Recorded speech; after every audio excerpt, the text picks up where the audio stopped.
algumas das armas que o diabo, Satanás, usa para nos destruir. Algumas armas que ele usa para nos destruir. Não são todas, não é? Porque são inúmeras. Mas destacando aqui algumas, para você ver aquilo que ele é capaz de fazer. Se nós não estivermos em Cristo, né? Como foi aí o teor da leitura oficial, se não for o Senhor, ora diga Israel, né? O que seria de nós? E dentro da nossa fala hoje, tem uma canção da Ludmila Feber que tem uma mensagem com relação a essas armas que Satanás usa contra nós. Enquanto vida tivermos, a batalha continua. Ele não desiste, né? Satanás não desiste. Ele é indestrutível, né?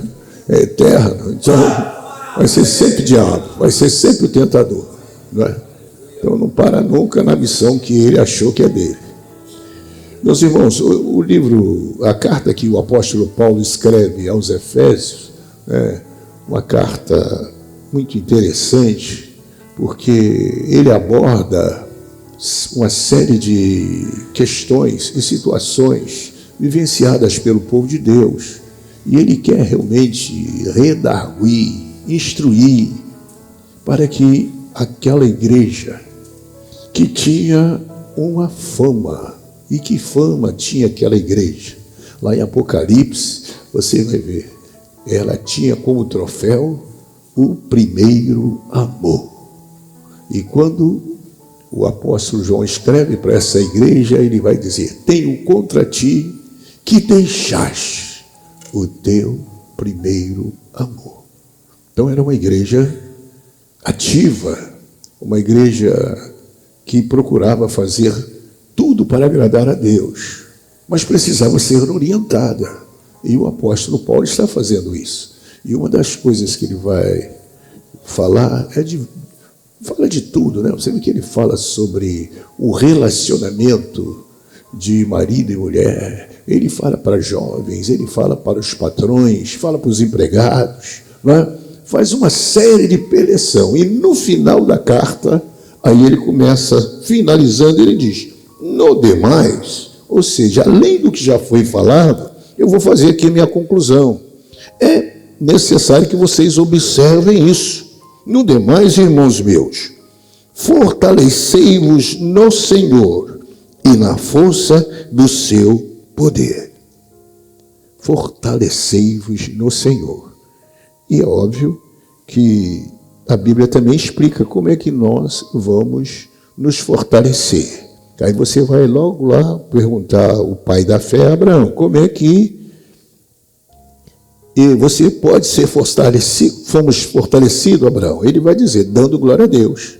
O próprio Paulo diz que Abraão foi fortalecido na fé, dando glória a Deus, né? E há um outro versículo que diz que a alegria do Senhor é a nossa... Então, alegrai-vos no Senhor, dando glória, e você vai se fortalecendo em Deus. Isso é fundamental a gente fazer, não é? Vamos seguir aquilo que está escrito, meus irmãos, que é a palavra de Deus. Não vamos mudar, não vamos alterar, nem inovar. É tão somente como receita, né? Receita de bolo, não é? Você tem que seguir aquilo que está escrito, senão o bolo sola, não é? Então precisamos pensar nisso. Então a primeira coisa que ele diz que a gente tem que revestir, não é? Fortalecer, você está fortalecido.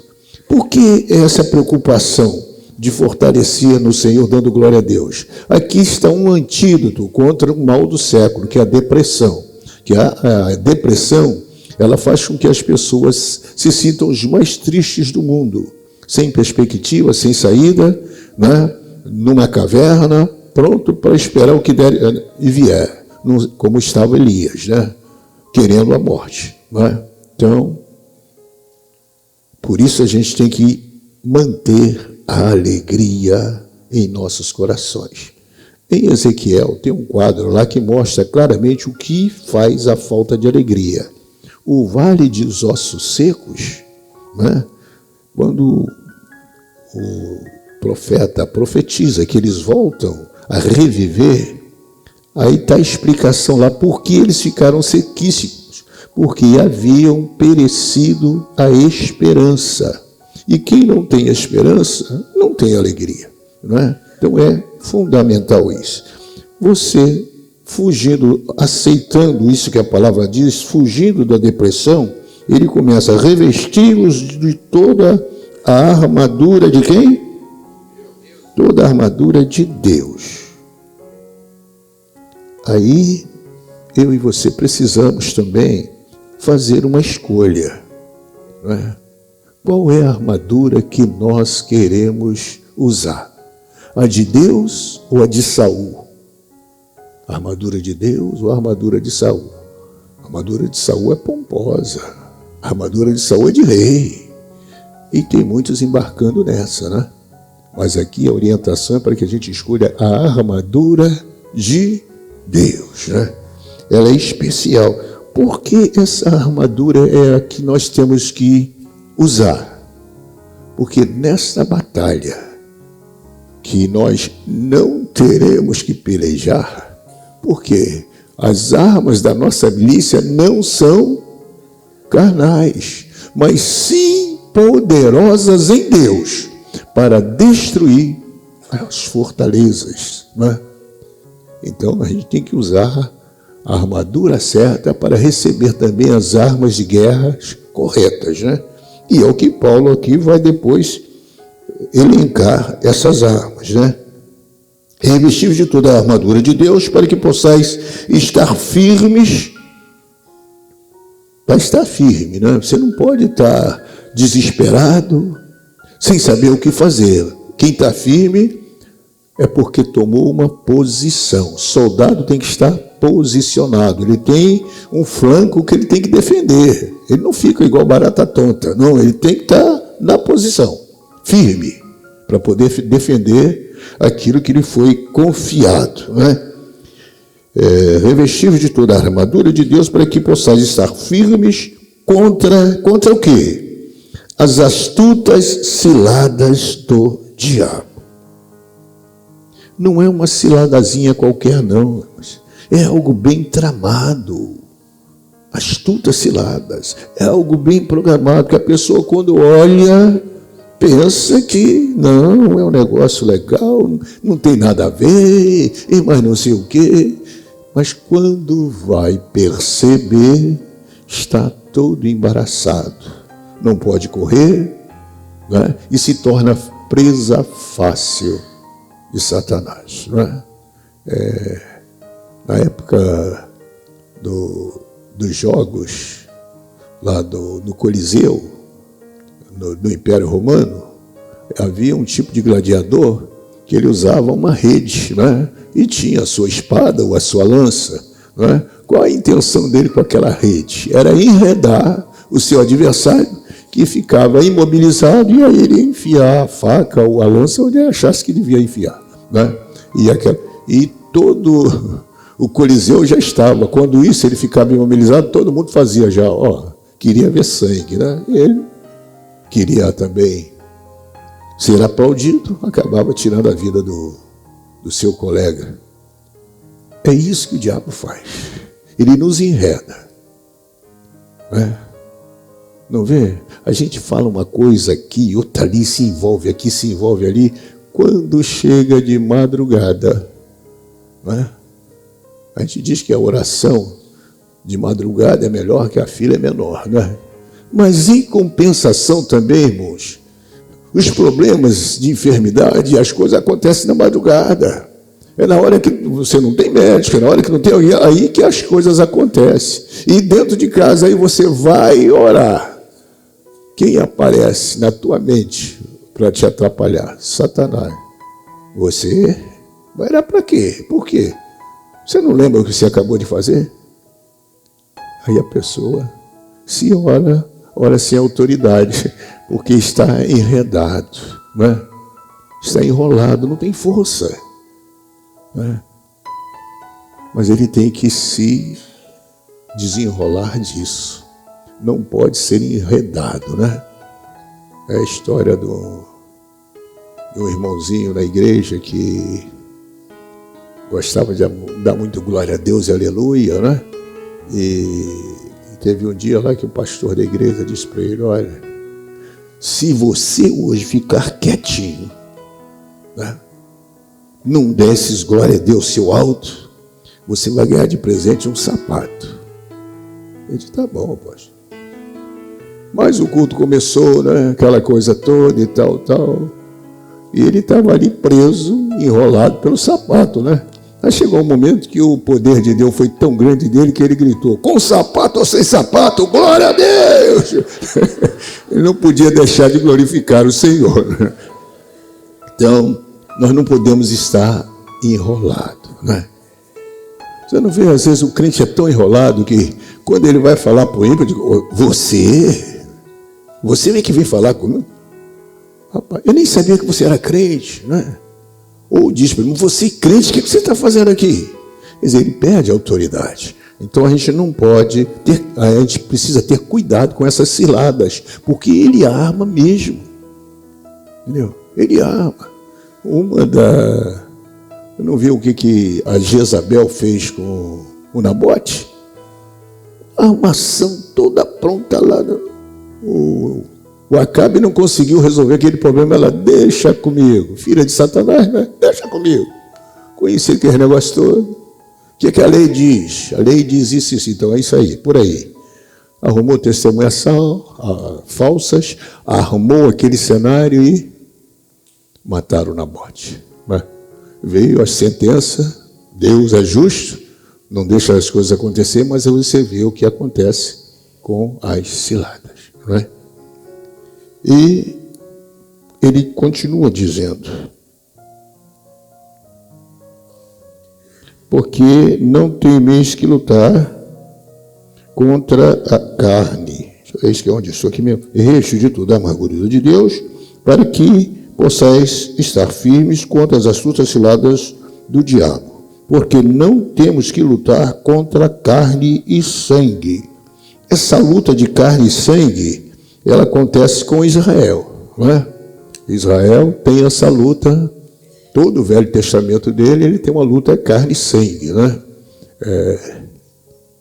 Carne é quando ele está lutando contra outras nações, e sangue quando ele está lutando contra os seus parentes, né? Moabitas, Amonitas, aquela turma toda. Os filhos de Abraão com outras mulheres pós-morte de Sara, né? Ele teve outros filhos, e esses filhos tiveram reinos, e esses eram um dos maiores inimigos de Israel. E também os descendentes do sobrinho de Abraão, né, Ló, né, que um deles eram os moabitas, que vinham, se juntavam para querer destruir o povo de Deus. E a carne, você tem os filisteus, os Eus, né, filisteus, cananeus, tudo isso, eram as guerras deles, né, constantemente. Mas não é a nossa guerra. Nós, igreja, a gente não pega em arma, nós não estamos aqui para defender espaços físicos, não é? Mas ele diz aqui: porque não temos que lutar contra a carne e o sangue, mas sim, e aí é que está a questão, né? Por isso que nós temos que estar sendo treinados, preparados pelo Espírito Santo de Deus, que é o nosso instrutor maior, não é? Então, olha só contra quem a gente tem que lutar, e não é fácil. Sim, contra os principados. Principados são potentes, são fortes, não é? Onde você encontra uma referência disso? Lembrando-me aqui de Daniel. Quantos dias Daniel orou? 21 dias. 21 dias orando, e a oração não tinha resposta, não chegava até ele. Por quê? No ar tem um principado chamado Principado da Pérsia, né? E dividido em principados, né? E o príncipe da Pérsia impedia o anjo de vir com a resposta para Daniel. 21 anos naquela guerra, desce, não desce, desce. Aí ele, imagino eu, ele volta lá e pede ajuda. Ou faz sinal, uma ajuda chega, né? E aí então, ajuda, abre caminho e o anjo chega para entregar a Daniel a revelação de Deus na vida dele. Então, às vezes, você está orando e a coisa está difícil, é porque tem acima das nossas cabeças um principado que está bloqueando, né? Bloqueando. E hoje é muito fácil a gente entender isso quando você olha pelas internets, né? Como se bloqueia, né? Um drone, como ele consegue perceber, decodificar algumas coisas e as informações surgem a partir daí, né? Tudo isso está acontecendo o quê? No espaço sideral hoje, né? Então, isso feito pelos homens. Imagina as coisas espirituais, muito mais potentes, né? Porque não temos que lutar contra a carne, o sangue, e sim contra os principados, contra as potestades. Potestades é poderes, são poderes nos lugares celestiais, né? Que estão ali, né? Satanás, irmãos, não está lá embaixo, né? Não está lá embaixo, ele está nos ares, né? Ele só vai ser jogado na terra quando o Senhor Jesus vier para estabelecer nos ares, né, o trono para julgar as nações. Aí de lá ele cai, mas ele não está lá. A gente pensa, o inferno é embaixo, mas ele não está lá, ele está nos ares. É a sua área de ação hoje, né? Contra as potestades, contra os príncipes das trevas deste século. Ora, esse século tem príncipes. Quem é príncipe tem poder. Quem é príncipe tem principado, né? A Europa ainda tem um principado, que é o de Mônaco, né? Principado de Mônaco, que quem rege aquele local é um príncipe, né? E não é diferente hoje. Há principados que dominam. Como é que a gente vai vencer isso com comer arroz e feijão, e se é lá em Minas Gerais um anguzinho, né? Um angu de fubá? Dá para vencer isso? Claro que não dá, né? As armas da nossa milícia tem que ser outra. Não dá para vencer esse bloqueio, né? Contra as hostes espirituais da maldade. São hostes do mal, que estão aonde? Não estão lá embaixo, porque a gente não ora para baixo. A sua oração não vai para baixo. Para onde vai a sua oração? O seu olhar não vai para baixo. Para onde vai o seu olhar? Lá para cima. Aonde eles vão estar? É no lugar onde eles podem bloquear qualquer interferência de Deus na nossa vida e qualquer pedido de socorro nosso para Deus. Então eles estão aí em cima. Os poderes das trevas, nos lugares, né, celestiais, né? E depois ele diz, da maldade, né? Portanto, aí ele diz, portanto, primeira coisa, tomai a armadura de Deus, né?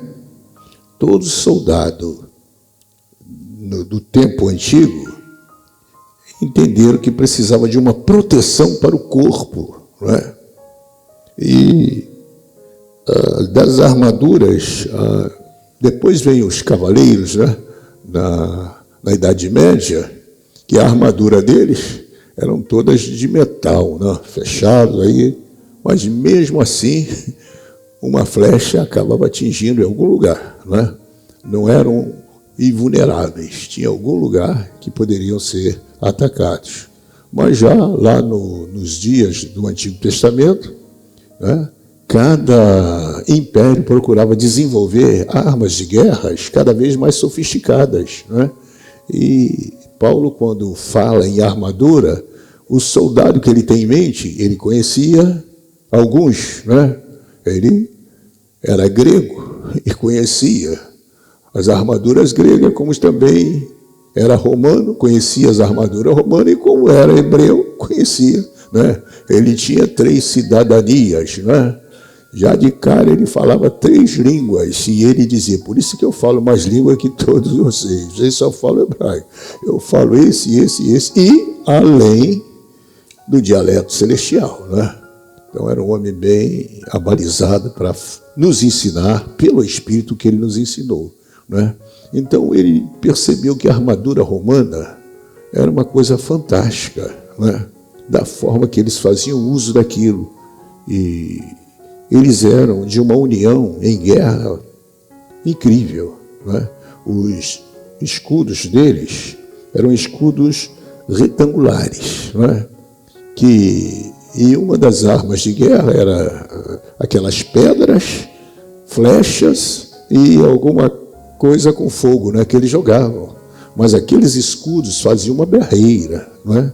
Eles juntavam uma a outra, aquilo parecia uma parede intransponível. E não tinha exército que vencia-os, né? Não tinha exército que vencia-os. Só foram vencidos por uma razão simples, né?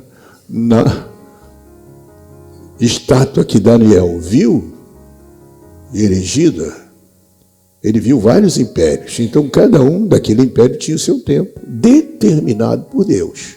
Então, na verdade, quem os venceu foi a ordem divina. Naquele tempo, eles foram substituídos, né? Então, ele fala sobre, primeiro, né?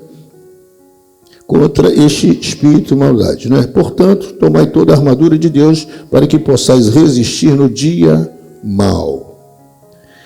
Tomar toda a armadura, porque o dia mau vem para todos nós. Que dia terrível, mas ele vem. Mas a gente não vai se preparar na hora que ele chegar. A gente tem que estar preparado antes. A gente tem que estar preparado antes. Então, jejum, oração, leitura da palavra, né? Se puder subir um monte, se puder ir numa vigília, né? É muito bom você estar se preparando, porque o dia mau vem para todo mundo. Ah, mas eu tenho 50 anos de crente. Se não enfrentou o dia mau, vai enfrentar. Não é? E que dia é esse, irmão? A ideia é aquele dia abafado, não tem vento, você não consegue respirar. É o dia mau, né? Que dia terrível. Mais notícias. Você viu o dia mau de Jó, né? Só num dia, o que aconteceu? Mas o que Jó fazia antes? Acabava o aniversário de um filho, ele ia para o joelho, ia oferecer sacrifício, né? Ele se preparava. Ele ia dizer, pode ser que eles lá pisaram na bola, fizeram alguma coisa errada, e eu aqui, vamos consertar isso aqui, né? A gente ora, mas tem um dia que a casa cai para os nossos filhos, né? Um dia a casa cai.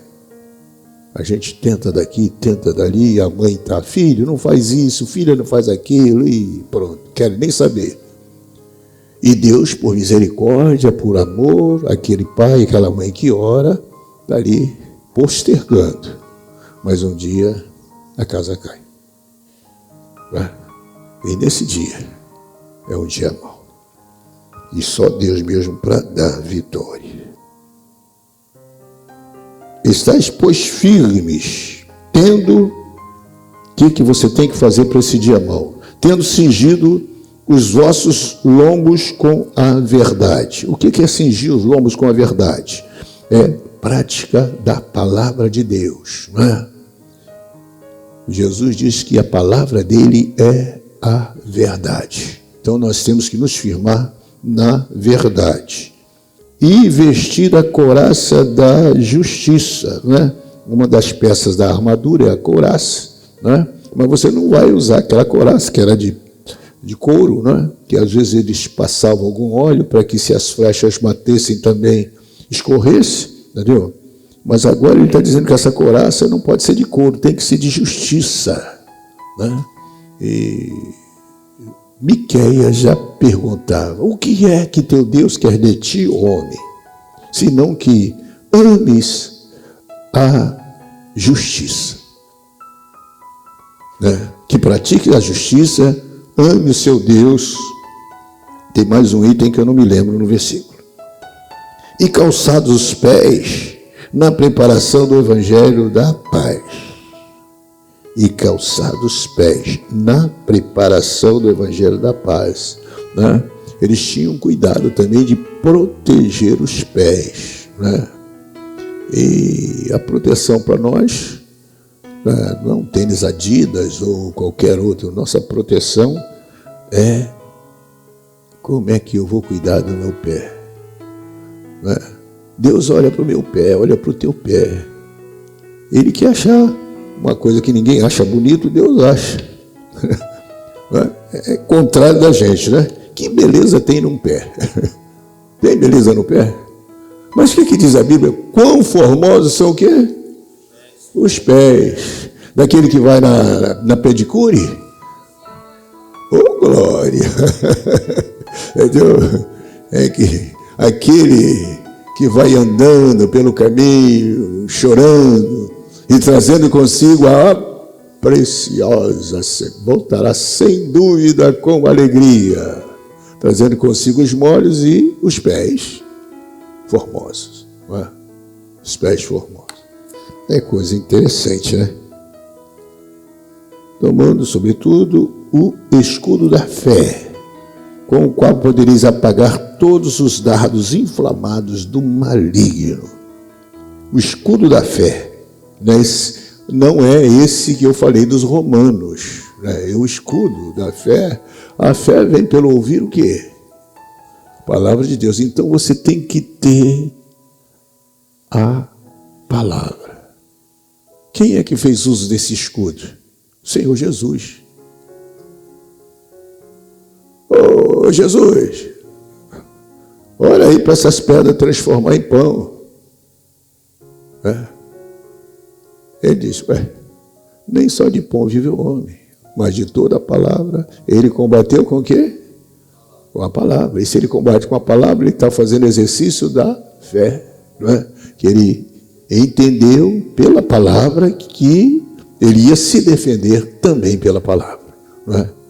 Porque são dardos inflamados. Não é? Que se você não tiver pronto em Deus, você sai ferido.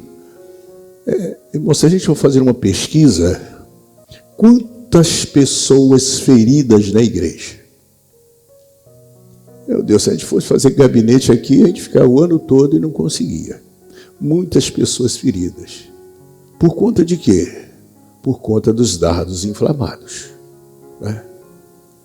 Os dardos, eles não... Para eles terem efeitos, não é?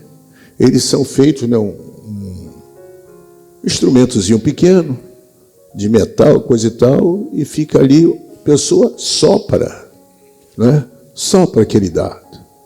Só que ele é envenenado. Aqui está dizendo inflamado, envenenado. É bater e morrer, não é? A não ser que a pessoa tenha um antídoto contra esse veneno. E qual é o antídoto? A palavra de Deus, que você adquiriu pela fé. Você adquiriu pela fé essa palavra. Então ela vai te proteger. Você vem contar uma bênção, irmãos, glória a Deus, aleluia, Deus fez isso, aquilo, outra coisa e tal. Quando você chega, ele fala, está querendo se mostrar, não sei o que, coisa. Você até que falou bem, mas você errou aqui, você errou aí. Ó. Vigia. São dardos inflamados. Não é? São coisas que vêm para pegar nosso coração e nos destruir. Não é? E depois ele diz, né? Tomai também o capacete da salvação e a espada do Espírito, que é a palavra de Deus. O capacete é o elmo, não é? É o elmo. Que aí era diferente de alguns outros capacetes. O elmo romano, o capacete, ele vinha, cobria toda a cabeça, mas ele descia também e protegia os ouvidos. Porque não só a fé vem pelo ouvir. Muito tititi, entra por onde? Não é pelo nariz, não é? Entra pelo ouvido. Entendeu? Então você tem que proteger a sua audição, não é? Proteger. Os sacerdotes, quando eram ungidos para começar a sua função, uma das partes que eram ungidas eram os seus ouvidos, não é? Para evitar, não ouça qualquer coisa, porque o que entra, né, é o que contamina mexe com a mente da gente, faz a nossa cabeça, você começa, vem aquela impressão, você começa a odiar uma pessoa que você nunca viu na vida, você começa a ter ranço de alguém que você nem sabe quem é. E como é que isso aconteceu? Pelo ouvir, né? Você ouviu, deu ouvido e se contaminou. E ele fala também, com todos apagados os árvores em formato de maneira, tomando também o capacete da salvação e a espada do Espírito, que é a palavra de Deus. Você conhece a importância dela, com ela você ataca e com ela você defende a palavra de Deus. E depois ele termina orando em todo o tempo. Orando em todo o tempo, com toda oração e súplica no Espírito, e vigiando nisso, com toda perseverança e súplica por todos os santos. Uma oração contínua por você mesmo e por todos os santos. Não pode ser uma oração egoísta, orar só por você. Não, nós fazemos parte de um corpo. Né? Ele está dizendo, ore por você, mas ore também para os outros. Suplica a Deus por você, mas faça isso também para os outros. Né? Em todo o tempo. Né? E no final, ele diz assim, que essa oração ela tem que ser perseverante. Não é orar hoje e depois só daqui a 15 dias. Né? É perseverante. E tem outro texto que é, orai sem cessar. Né? E depois o Paulo, que não é bobo, ele termina assim, né? O 19. E por mim, pode orar por todo mundo, mas não esqueça de orar por mim. Amém? Quem se compromete a orar pelo pastor Mário, pode dizer amém? Oh, glória! Aí, só que essa oração, para que essa oração que eu preciso, irmãos, né? Que oração é essa? Para que me seja dada no abrir da minha boca a palavra com confiança, para fazer notório o mistério do Evangelho. Então, essa oração que eu preciso da igreja não é para adquirir bens, não é para ser rico, preciso de saúde, é claro, mas é para que no abrir da minha boca eu possa ter confiança naquilo que eu vou falar, para que o Deus possa me entregar. Eu não tenho palavra. O Paulo está dizendo aqui que dele mesmo ele não tem palavra, mas para que seja dado a ele, ele vai receber para repartir. E todo pastor, e todo pregador, recebe de Deus para repartir. Amém, irmãos? E a gente conclui com o louvor que foi cantado aí pela nossa irmã Lúcia, que é um exemplo claro do que o apóstolo Paulo está nos ensinando. Então aqui está a prática de tudo isso.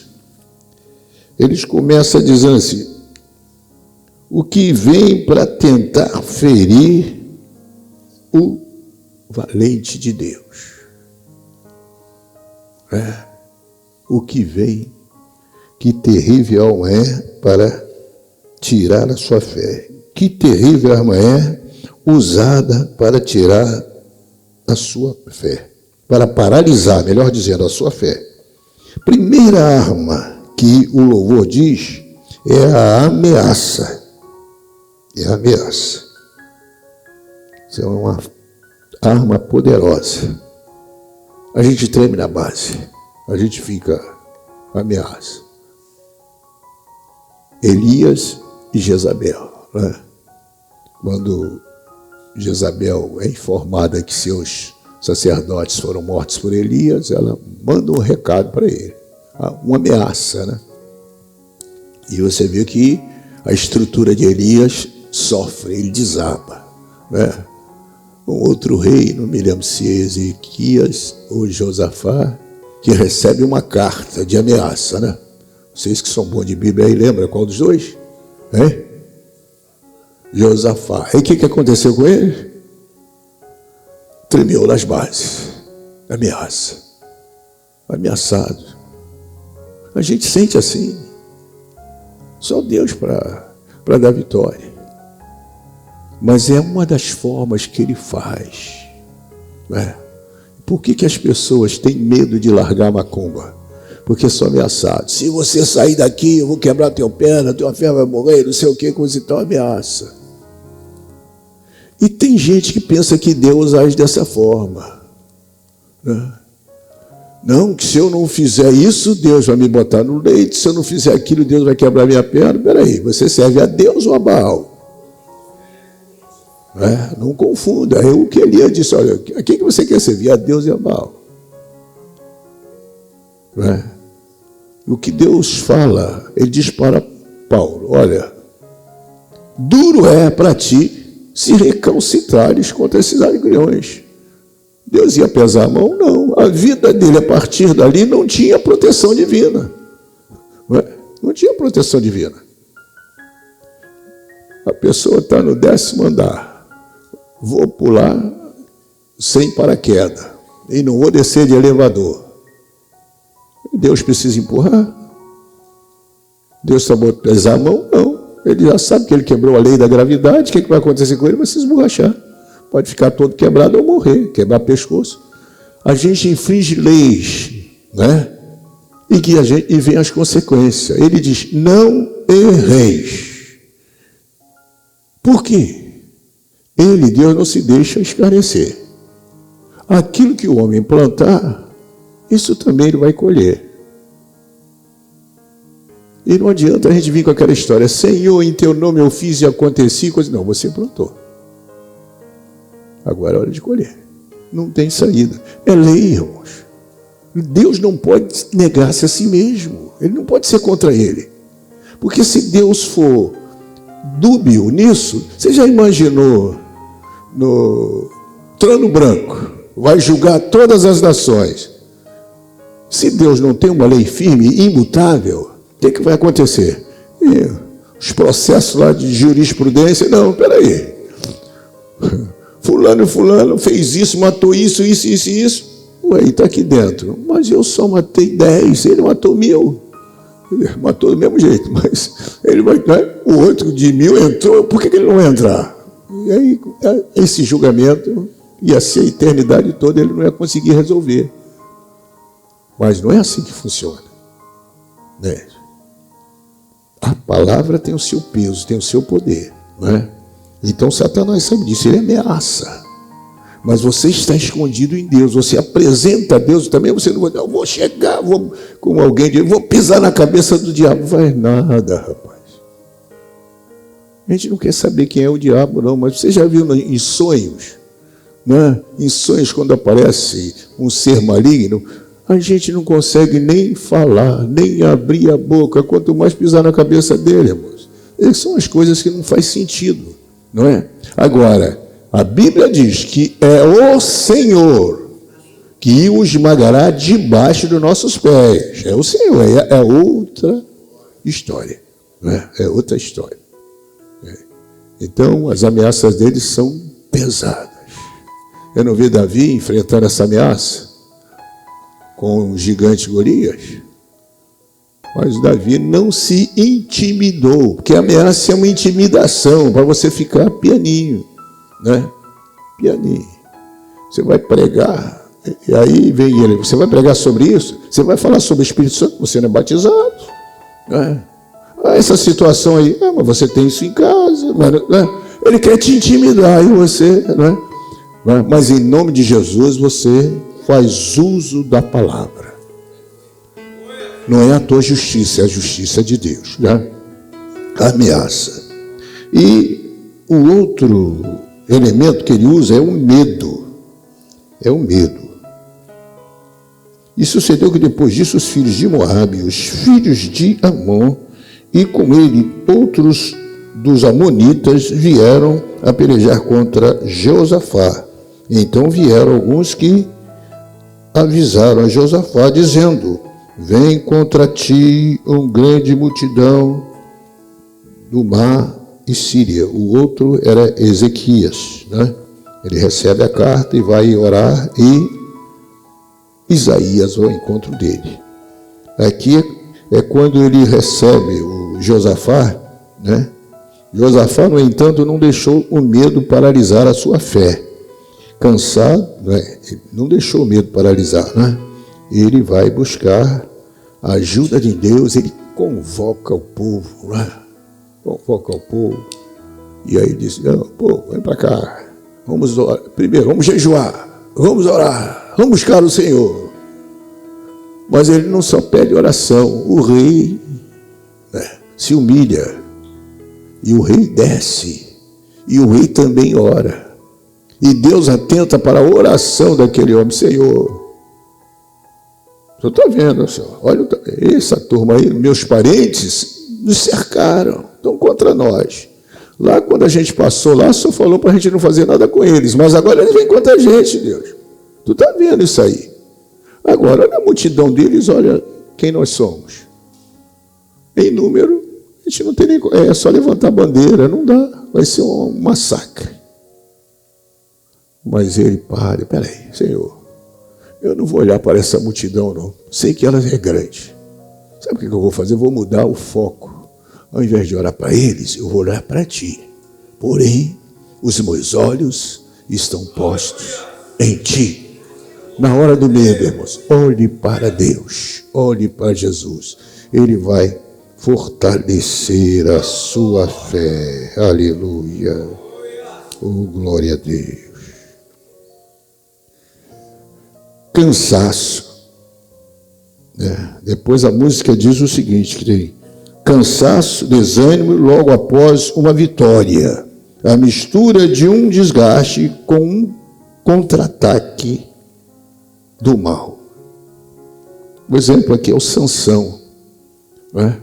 Que foi lutar, pegando uma queixada de jumento, não tinha nem arma, irmão.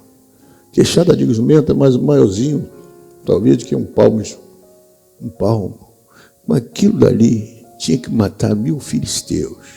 E ele matou 1000 filisteus. Quando acabou aquela matança, ele não aguentava em pé, caiu, cansado, sozinho, sem ajuda de outros homens. E às vezes, irmãos, não é assim na nossa guerra. Quem dirige a oração, quem prega em Deus, quando você sai daqui, o corpo só Jesus, doído, dolorido. Eu ouvia isso quando criança, não entendia. Depois a gente vai sofrer na pele para ver como é que é. Não é fácil, é um desgaste. É um desgaste, ele estava desgastado. E no lugar que não tinha um copo d'água para aqui, ainda tem uma bênção, um copo d'água, que nem isso ele tinha. Estava desfalecendo. Aí, aquele homem faz na vida a sua primeira oração. Registrada, né? Dá a impressão que ele nunca tinha orado. Mas daí a situação ficou difícil, que você só vê Sansão orando 2 vezes na vida. Essa, e quando ele está lá, sendo palhaço, né? Fazendo a turma rir, aquela coisa toda, aí foi girar aquela roda, e naquele giro, ele vai girando e orando, né? Para o cabelo crescer e tal, e Deus mudar aquela situação que ele estava vivenciando. Mas ele ora. E quando ele termina de orar, Deus fendeu uma rocha. E daquela rocha saiu água. Lei, fonte do que clama. Sabia que tem uma fonte para você, irmã, se você clamar? Sabia que tem uma fonte para você, meu irmão, se você clamar? O inimigo queria fazer com que aquela vitória dele não tivesse repercussão, mas ele clama e a água vem. Louvado seja o nome do Senhor. A dor de uma perda. A dor de uma perda. Davi tem algumas perdas na vida dele, né? Algumas perdas. Algumas perdas significativas, né? Quando vai para lutar com o gigante, Golias, havia uma palavra empenhada. Se ele vencesse, casaria com a filha mais velha do rei. E ele topou. Ele já andava pelo palácio, né, que ia lá tocar para o rei. Já conhecia as filhas, né, pelo menos de olhar. Então eu digo, essa daí, legal. Mas quando vence, o rei não entrega a mão da filha. Uma perda e uma decepção. Aí o rei ainda disse, vou fazer o seguinte, vou dar Mical. Essa menina é do pescoço, é ruim. Eu vou botar lá para ficar com Davi. Casa o Davi com ela, daqui a pouco o rei também toma Mical, dá para outro se casar com ela, outra perda. Vai ele se envolver com Betsaba, ela fica grávida, o menino nasce, daqui a pouco ele fica orando, pedindo coisa e tal, Deus. E aí, o menino morre. Outra perda. E vem a pior delas. Aí depois disso, outro filho, Absalão, que mata outro filho dele, outra dor, outro sofrimento. E agora o filho que ele mais amava, Absalão, se tornou seu inimigo número 1, querendo o seu trono. O filho querendo matar o pai. Consequências daquela situação com Betseba. Deus não se deixa escarnecer. É o homem segundo o coração de Deus e passou por tudo isso. Imagine eu e você. A gente não pode se comparar com esses heróis da fé, irmãos. Eles, né? Deus não faz acepção, mas há um negócio aí diferente aí. Né? Davi é Davi, Paulo é Paulo, eu sou simplesmente José Mário, não tem como comparar com eles. São heróis da fé, não é? E olha quem eles eram e por que passaram aquilo tudo. E eu não vou passar se eu errar? Claro que as consequências virão. 21, Jesus, vamos acabar. Aí, o Absalão é morto, transpassado por uma lança. A notícia chega e Davi se arrebenta.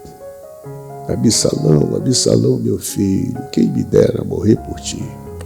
Olha o coração daquele pai. Um filho que queria matá-lo, já havia destronado ele, porque quem estava reinando naquele momento não era mais Davi, era Absalão.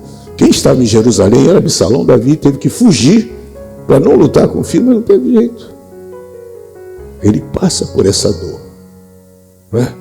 Então, situações difíceis. É um momento em que Davi olha e vê lá um anjo na eira com uma espada. E ele quer saber que é aquilo, quer impedir aquilo, vai falar com Deus. Aí ele vai saber o porquê daquela situação. O coração pesa. É uma situação difícil. Né? A dor de uma perda. A raiz, a perda, a dor da traição. O filho traiu o pai. Né? Traição é uma dor, meu Deus do céu. A questão da traição, irmãos. Um ímpio nunca vai te trair. Um ímpio não vai te trair. Um cara que não gosta de você nunca vai te trair. Ele não gosta de você, você já vai esperar dele o quê? A traição é quem você confia. A traição é próximo. É que senta à mesa contigo. Que aconteceu com Davi e obviamente tinha que acontecer com quem? Que Davi é um tipo de Cristo. Quem tinha que sofrer esse mal também? O próprio Jesus. E quem é que vai trair Jesus? Né? 12 discípulos. Né? Mas um era mais familiar dele. Era o Judas. Não é porque era o tesoureiro. É porque Judas era judeu igual a Jesus. Ambos da tribo de Judá. Os demais não eram. O Judas era. Por isso não é Judas. Não é? É da mesma tribo, da mesma família, irmãos. Não é? Aconteceu. Cansaço. Uma quebra de aliança que é a raiz da ingratidão. Oh, louvado seja o nome do Senhor. raiz da ingratidão. É a história de Joás, né? Joás, Atalia, que era filha de Jezabel, casou com Jeorão, filho de Josafá, e tiveram essa filha chamada Atalia. Olha, essa mulher chamada Atalia, filha de Jezabel, quis o trono e matou lá todos os postulantes ao trono, os herdeiros.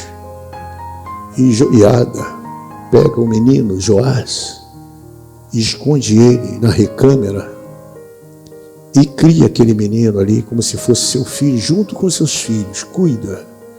E quando ele chega num determinado momento, aquele sacerdote pega o menino, né?